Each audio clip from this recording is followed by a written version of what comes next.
How's it going, everybody? BBQ Juice here, and I know I'm a few days late, but I just watched the third episode of Inspector, and let's talk about it a little. So, Kodako's deductive reasoning, well, come to find out in this episode, it was kind of just guesses and lies. Still made a lot of sense, like she said afterwards when she was talking to Kuro in the car. It still made sense. I mean, out of everything, it makes the most sense.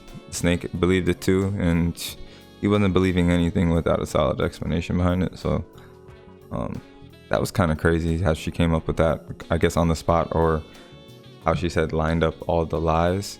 That was like in depth. The whole thought process with Kodako going through with the fetus being at the bottom of the swamp, that's dark if that's what it is.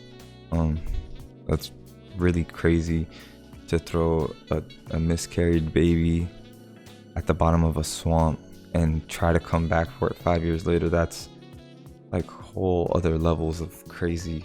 Like I can't imagine. She's funny. She's so funny for the jab she keeps throwing at Kuro about dating and being in a relationship, like she did in the car. She's funny. I thought it was kind of crazy how Saki got tied into all of this. I mean, we didn't know beforehand that she was a police officer, so it was kind of crazy how she just got thrown in the middle of all this, got tied in, and just by coincidence happened to meet Kodako again. I thought that was crazy. Kodako's flashback about Kuro breaking the glass in the kitchen and then all the blood seeping out and just sucking back in his hand. That was crazy. His regenerative powers, his regenerative powers. It just sounds weird, but his regeneration powers are crazy. The way that the blood literally sucked right back into his hand and closed up, that was like insanely fast. You know, still interested to know what the other yokai is that he ate along with the mermaid, because the mermaid regeneration and immortal power that he got from it is crazy. So I'm curious to see still what the other yokai was that he ate that's supposed to be counteracting some of it. The car accident with the college student and Steel Lady Nanase was crazy. I mean, I would probably shit myself too if I was driving on a highway or down a dark road at night and seeing a lady standing in the middle of the street holding a steel beam in her hand with no face. I think I would have got scared as shit and swerved too, I'm not gonna lie. I mean, that's crazy. The story behind her dying by some freak accident of a steel beam falling on her and her being a yokai is crazy too. Kodako fighting her? First of all, I didn't know Kodako was built like that.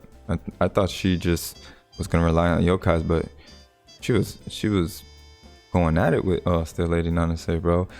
Kicked her whole leg off to jump in the air and do a super drop kick on her ass. Like, she's tough for that. I thought that little girl just had the yokai power to talk to them. I didn't know she had that type of fighting spirit, bro. She's tough. And props to Saki for trying to run up and swing on Nanase too, but it didn't really go like that since she's a yokai and Saki doesn't have any powers. But she toughened up after all this, and she made an attempt, so props to her. The entire interaction between Kodako and Nanase was hilarious. Kodako saying, "I wouldn't have saved you if I knew who you were." Well, I mean, I wouldn't have let you die. Like, oh, she's funny as hell. And Kodako's smile at the end, cat face smile after she says Kuro senpai's new girlfriend, and then Saki punching her is hilarious.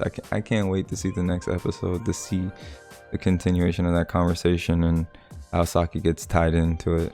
We didn't really see too much of Kuro in this episode. We only saw him more so in the beginning with the ending of the Sherlock Holmes snake and riding in the car leaving from there. So I'm curious to see next episode It might not be next episode. It might be another episode or two before he actually comes face to face with Saki again after these. I think it was a 2-year time skip that they told us since the last time he saw her. So it's gonna be interesting to see their interaction once they come face to face again. I want to see how they're gonna take down Steel Lady Nanase too. So I still really like the show. I find it really interesting. Curious to see what it is that other yokai that Kuro ate, because that's got to be something that ties in, especially with what the Kappa said in the flashback. The Kappa said, "You humans are terrifying. You will consume anything and are willing to mix with anything."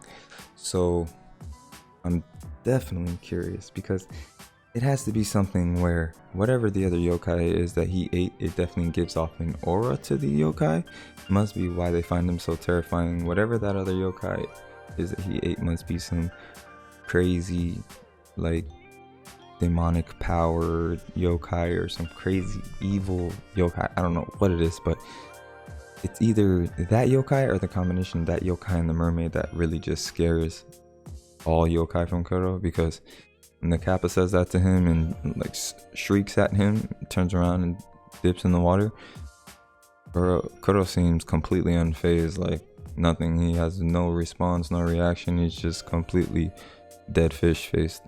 I don't know if he's empty-minded all the time or if he's just tripping out. I don't know what it is, but he's completely unfazed, and Saki is shitting her pants and no reaction out of him. I have no idea. I'm curious to see more of that, why he's so blank sometimes, or maybe that's just him himself. I don't know if he's just maybe lost all the time in his head, but of course I'm going to continue watching the show. It's very interesting. I'm going to try to have the next discussion up, and the episodes come out I think Saturday. I'm going to try to be on point and have the next one up by Sunday, Monday at the latest. So check back for that. If you like the video, leave a like, comment, subscribe. Greatly appreciate it. Check out my other videos. And that's all I got for today, guys. I'll catch you guys next time.